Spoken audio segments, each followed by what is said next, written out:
আমৃত্যু ভালোবাসি তোকে। পর্ব সংখ্যা 30। লেখনীতে সালমা চৌধুরী। গল্প পাঠে আমি আফসানা পারভিন।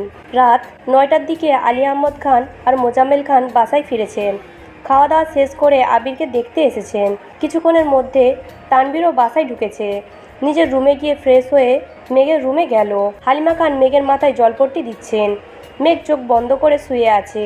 মেঘের কাছে কিছুক্ষণ বসে আবিরের রুমে চলে গেল তানবীর। মালিয়া খান ছেলের মাথার কাছে বসে বসে মাথায় হাত বুলাচ্ছেন।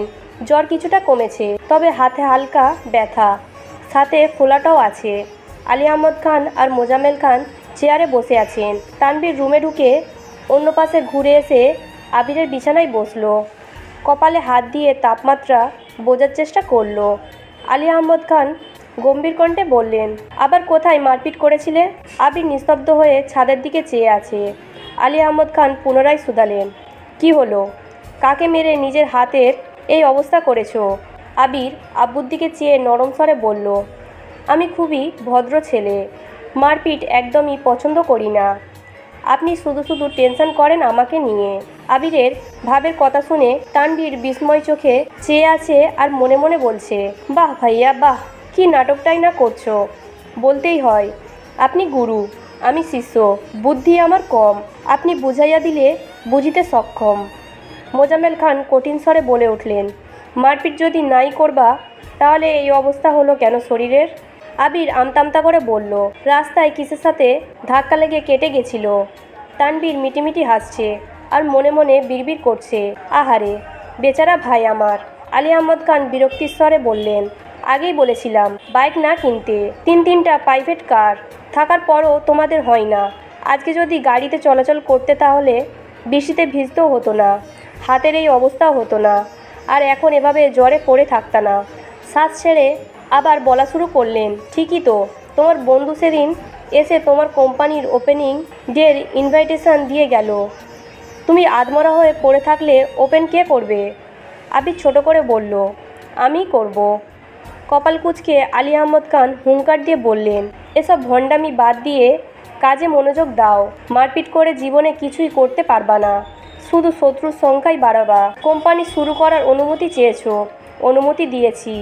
এখন যদি কোম্পানির কাজের বাইরে নিজের মর্জি মতো চলো তাহলে আমাকেও কঠোর হতে হবে, এই আমি বলে রাখলাম। মালিয়া খান কোমল কণ্ঠে বললেন, ও তো বলল মারপিট করেনি। আলী আহমদ খান গম্ভীর কণ্ঠে বলে উঠলেন, তোমার ছেলের বয়সটা আমিও পার করে এসেছি। কোন কারণে কি হতে পারে সে সম্পর্কে আমার সম্পূর্ণ ধারণা আছে। একটা সময় রাজনীতি আমিও করেছি, রাজনীতির জন্য কত কত জায়গায় আমিও মারপিট করেছি। কি লাভ হয়েছে তাতে? দিন শেষে সব ছেড়ে ব্যবসা শুরু করতে হয়েছে। তোমার ছেলেকে সময় থাকতে বোঝাও এসব ঝামেলাতে না জড়িয়ে কাজে মন দিতে। আলী আহমদ খানের কথা শুনে আবির, তানবীর আর মালিয়া খান তিনজনই বিস্ময়কর দৃষ্টিতে তাকিয়ে রইল। কিছুক্ষণ পর মালিয়া খান নরম স্বরে বলে উঠলেন, আপনার রক্তই তো পেয়েছে। বড় আম্মুর কথা শুনে তানবীর ফিক করে হেসে উঠল। আলী আহমদ খান বিরক্ত হয়ে বললেন, তোমরা ছেলেকে লাই দিয়ে দিয়ে মাথায় তুলছো। তোলো তোলো, আমার সমস্যা নেই। একদিন শুধু আমার কানে ওর মারপিটের খবর আসুক। কথা না শেষ করেই রাগে ফুঁসতে ফুঁসতে চলে গেলেন আলী আহমদ খান। তানবীর নিঃশব্দে হেসেই চলেছে।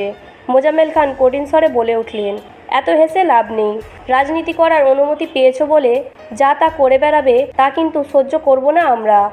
তোমাদের দুই ভাইকেই সাবধান করে দিচ্ছি, এই বাড়িতে থাকতে গেলে বাধ্য ছেলের মতোই থাকতে হবে।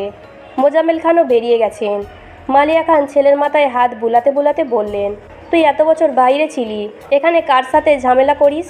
আবির কপাল কুঁচকে তাকালো মায়ের দিকে, কণ্ঠ ভারী করে বলল, আম্মু তুমি অন্তত এসব কথা বলো না।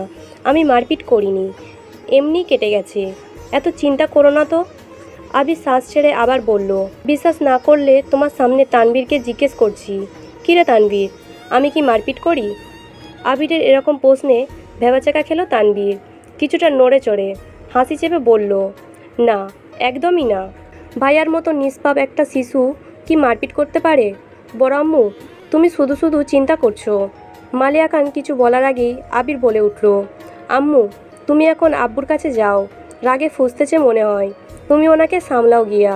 আমি ঠিক আছি, সমস্যা হলে কল দিবনে। মালেয়া খানও ছেলের কথা মতো বেরিয়ে মেঘকে দেখে নিচে চলে গেলেন।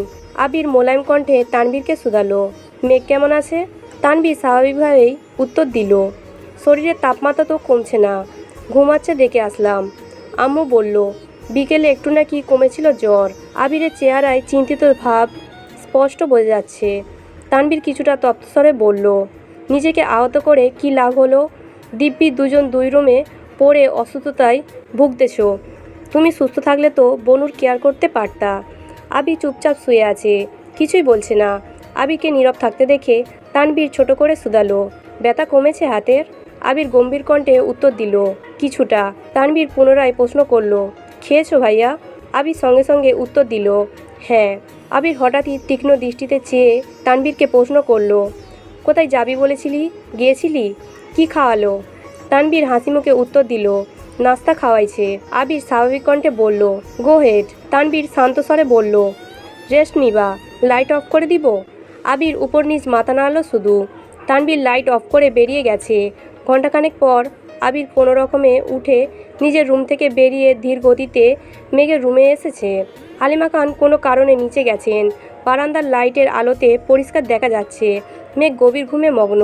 24 ঘন্টা জ্বরের অষ্টাদশীর মুখমণ্ডল মলিন হয়ে গেছে। মেঘের ঘুম বরাবরই খুব গভীর। বাড়িতে বড়সড় দুর্ঘটনা হলেও ঘুমে থাকলে মেঘ কিছুই বুঝতে পারে না। এখন তো জ্বর, তার ওপর ওষুধের প্রভাবে সারা দিন রাত শুধু ঘুমায়। আবির বিছানার পাশে মেঘের কাছাকাছি এসে বসেছে। বাম হাত এগিয়ে দিল অষ্টাদশীর কপাল বরাবর। জ্বরের তীব্রতা বুঝতে পেরে দীর্ঘশ্বাস ফেলল। অষ্টাদশীর চুলে হাত বুলাতে বুলাতে বিড়বিড় করে বলল, আল্লাহ, ওর সব ব্যাধি আমায় দাও, তবু ওকে তুমি সুস্থ করে তোলো প্লিজ। ওর এই অসুস্থতা সহ্য করার ক্ষমতা আমার নেই। কিছুটা সময় নিস্তব্ধ হয়ে চেয়ে রইল অষ্টাদশীর ক্লান্ত বদনে। মনে মনে কত শত ভাবনারা যেন বাঁধ ভেঙে ছোটাছুটি করছে। মাথায় হাত বুলাতে বুলাতে শীতল কণ্ঠে বলা শুরু করলো, আই অ্যাম সরি মেঘ, আর কোনোদিন তোর গায়ে হাত তুলব না, প্লিজ। এবারের মতো মাফ করে দিস আমায়। গত 9 বছরের মতো এবার অন্তত দূরে সরিয়ে দিস না। রাগ কর আর যাই কর, কিন্তু কথা বলিস প্লিজ। তুই কথা না বললে এবার হয়তো দেশ নয়, দুনিয়া ছেড়েই চলে যাব। কথাগুলো একবারে বলে দীর্ঘশ্বাস ছেড়ে ধীর পায়ে রুম থেকে বেরিয়ে নিজের রুমে চলে গেল আবির। রুমে গিয়েই ফোন হাতে নিয়ে ডাক্তারের নাম্বারে কল করলো। ডাক্তারের সাথে কথা শেষ করে একটা ছোট পৃষ্ঠাতে দুটো ওষুধের নাম লিখতে লিখতে তানভীরকে কল করলো। তানভীর 1 মিনিটের মধ্যে রুমে হাজির হলো। আবির ওয়ালেট থেকে 1000 টাকার নোট বের করলো। ওষুধের নাম লেখা পৃষ্ঠা আর টাকাটা তানভীরের দিকে এগিয়ে দিয়ে বলল, কষ্ট করে এই 2টা ওষুধ নিয়ে আসবি প্লিজ, আর বাকি টাকা দিয়ে ওর জন্য খাবার নিয়ে আসিস। তানভীর পৃষ্ঠা হাতে নিয়ে ঠান্ডা স্বরে বলল, টাকা লাগবে না, আমার কাছে আছে।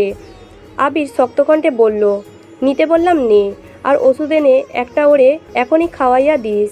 তানভীর ঠিক আছে বলে টাকা নিয়ে বেরিয়ে পড়েছে। আবির বিছানার সাথে হেলান দিয়ে বসে ফোনের ওয়ালপেপারের দেওয়া মেঘের ছবিটা মনোযোগ দিয়ে দেখছে। আবির দেশে ফেরার পর শুক্রবারে যখন সব আত্মীয়রা আবিরকে দেখতে আসছিল, সেই সময়ে সোফায় আবির আর মেঘ মুখোমুখি বসেছিল। তখনই আবির মেঘের ছবি তুলেছিল। সেই ছবিটাই এডিট করে ওয়ালপেপার দিয়ে রেখেছে।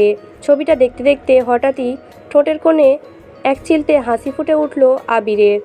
তারপর গুনগুন করে গান গাইতে শুরু করলো, তুই তো আমার সব রে পাগল, তুই তো আমার সব, তুই তো আমার বেঁচে থাকার বড় অনুভব। কেটে গেল 2 দিন। আবির কিছুটা সুস্থ হয়েছে। হাতের ব্যথা একেবারে সারেনি, ওষুধ চলছে। এর মধ্যে রাকিব, রাসেল সহ বাকি বন্ধুরাও দেখতে এসেছিল আবিরকে। এই 2 দিনে মেঘের জ্বর কমেছে ঠিকই, তবে শরীর অতিরিক্ত দুর্বল। হালিমা খান ঘন্টায় ঘন্টায় মেয়ের জন্য এটা সেটা রান্না করে নিয়ে আসে আর মেয়েকে জোর করে খাওয়ান। আবির রাতে দিনে বেশ কয়েকবার করে মেঘকে এসে দেখে যায়। মেঘ সজাগ থাকলেও আবিরকে দেখলেই চোখ বন্ধ করে শুয়ে থাকে। আবির 2-একটা কথা বললেও মেঘ যেন নিস্তব্ধ হয়ে থাকে, সর্বোচ্চ মাথা নাড়ে শুধু। রবিবার রাতে আবির বিছানায় বসে বাম হাতে ল্যাপটপে কাজ করছিল। আগামীকাল 1 তারিখ, আবিরের অফিসের ওপেনিং ডে। ইকবাল খান দরজায় এসে হালকা কাশি দিয়ে বললেন, ভিতরে আসবো? আবির ল্যাপটপ রেখে চোখ সরিয়ে কাকামণির দিকে চেয়ে বলল, কাকামণি, ভিতরে আসো। ইকবাল খান চেয়ারে বসতে বসতে শুধালেন, শরীরের কী অবস্থা এখন? কাল কি অফিস করতে পারবি? আবির ঠান্ডা কণ্ঠে জবাব দিল, পারবো, তাছাড়া রাকিব রাসেল তো আছেই, সমস্যা হবে না আশা করি। ইকবাল খান একটু শক্ত কণ্ঠে বললেন, কালকে কিন্তু বাইক নিয়ে বের হবি না, আমি তোকে নিয়ে যাব। আবির মাথা নিচু করে বলল, আমি যেতে পারবো বাইকে।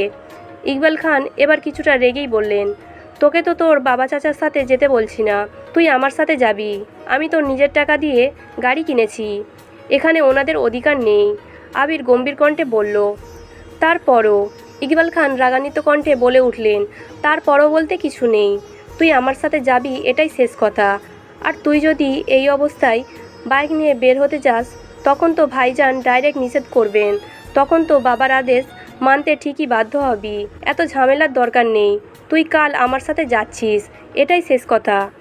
আবির দীর্ঘশ্বাস ছেড়ে বলল, ঠিক আছে।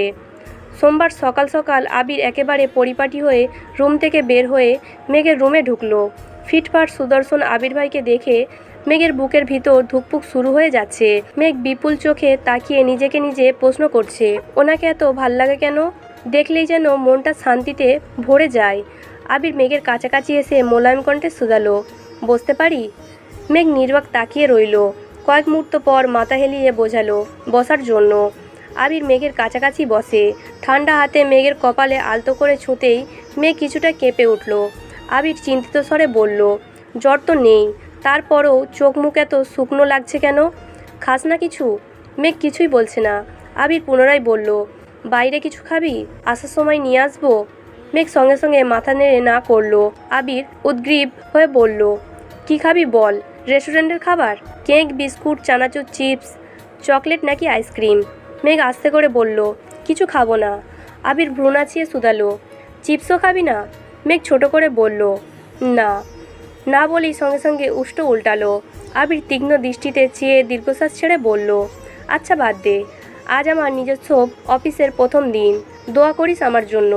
মেঘ আশ্চর্য নয়নে তাকিয়ে মনে মনে ভাবছে, আবির ভাই আমার কাছে দোয়া চাইতে এসেছেন? এটা কি স্বপ্ন নাকি? মেঘ মন খারাপ সরিয়ে হাসিমুখে বলল, ফি আমানিল্লাহ। আপনার জন্য অনেক অনেক শুভ কামনা রইল। মনে মনে বলল, দোয়া করি আপনি আপনার ব্যবসার জান্নাত আপুকে নিয়ে সুখে থাকুন। আবির স্বাভাবিক কণ্ঠে বলল, ধন্যবাদ, তুই সাবধানে থাকিস আর খাওয়া দাওয়া ঠিকমতো করিস, আসছি। আবির রুম থেকে বের হতে হতে মনে মনে বলছে, দোয়া কর যেন খুব তাড়াতাড়ি সাকসেসফুল হতে পারি আর তোকে আমার করে নিতে পারি।